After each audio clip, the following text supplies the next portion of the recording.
August the 16th, 2020. Guys, you're looking at the 5-day graphical tropical weather outlook from the National Hurricane Center down in Miami. The video this morning, we had these two systems, disturbance number 1 and disturbance number 2 closer to Africa, at a 30% chance of development. And they've increased that now. If you look, both on disturbance 1, it's a 50% chance, also on disturbance number 2. And as we look at the first one, what we're seeing is that they're projecting them. They're not that strong of a storm right now, and it's not that impressive on satellite imagery. But they're moving into the Caribbean, and the seasons are changing right into the perfect time for these strong hurricanes. But this came in 25 minutes ago at 8 p.m. Eastern. It says shower and thunderstorm activity has continued to increase in association with a fast-moving tropical wave located about 500 miles east of the Windward Islands. This disturbance is expected to move westward at about 20 miles an hour during the next few days. And that fast forward speed is likely to limit significant development while the system approaches the Windward and southern Leeward Islands on Monday and moves across the eastern Caribbean Sea on Tuesday. Okay, tomorrow's Monday. After that time, however, the system is expected to move slowly. It's going to slow down westward across the central and western Caribbean Sea, where upper-level winds could become more conducive for the development of a tropical depression through the middle to the latter part of the week. Now, that's very important because again, I said we're right in that change of the seasons. And guys, think of the storms in August, September 1st, August 29th. Now, looking at disturbance number 2, again, 50% chance of deformation. 29 minutes ago now, another tropical wave located over the far eastern tropical Atlantic, well to the southeast of the Cabo Verde Islands, is producing a large area of cloudiness and disorganized showers. The wave is forecast to move westward at 15 to 20 miles per hour during the next few days, and environmental conditions are expected to become more conducive for the development of a tropical depression during the middle to latter part of the week while the system moves across the central tropical Atlantic. So what we're seeing, even though it's tracking just a little further north than disturbance number 1, it's going to encounter the same conditions that will make it more conducive for development.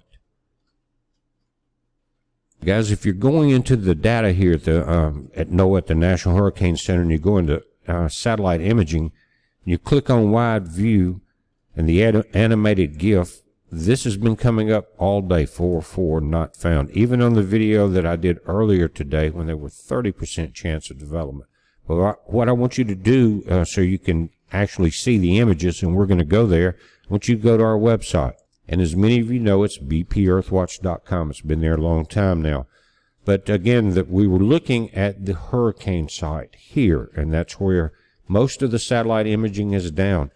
But if you will scroll back up to what's called COD radar, click here.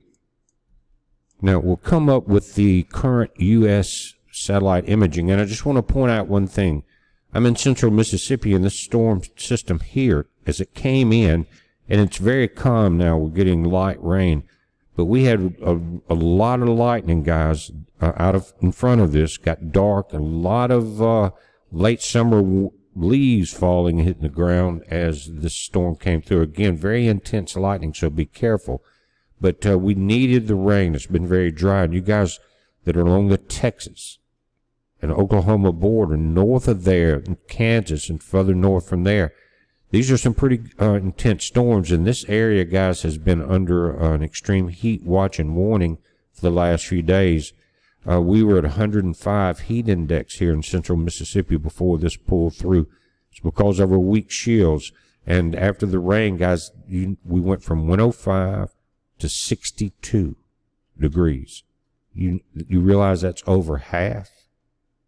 That's the kind of crazy weather that we're going through. But anyway, all of my friends in this area where you see the red popping up, keep your heads up tonight. But I want to look out across the Atlantic.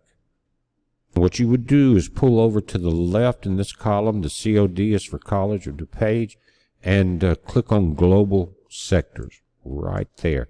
And it's going to give you an option as it pulls the disc up. But we want to look at the wide Atlantic, and this one kind of centers everything. So let's click there.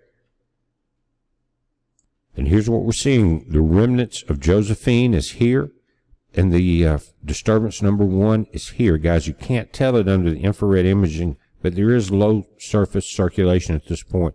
The disturbance number 2 is coming off of Africa. And again, if they had said, with the way these look on satellite right now, may have waited till tomorrow, but if they had said that it was still at 30% or 20% chance, then I would more than likely have waited till in the AM. But now that it's at 50% chance and both of them are going into areas that will be conducive for development, this is really the time to pay attention. You guys know what late August and early September can do, especially in the Gulf of Mexico. But we're watching it, guys. You watch it. It's a heads up. Be safe.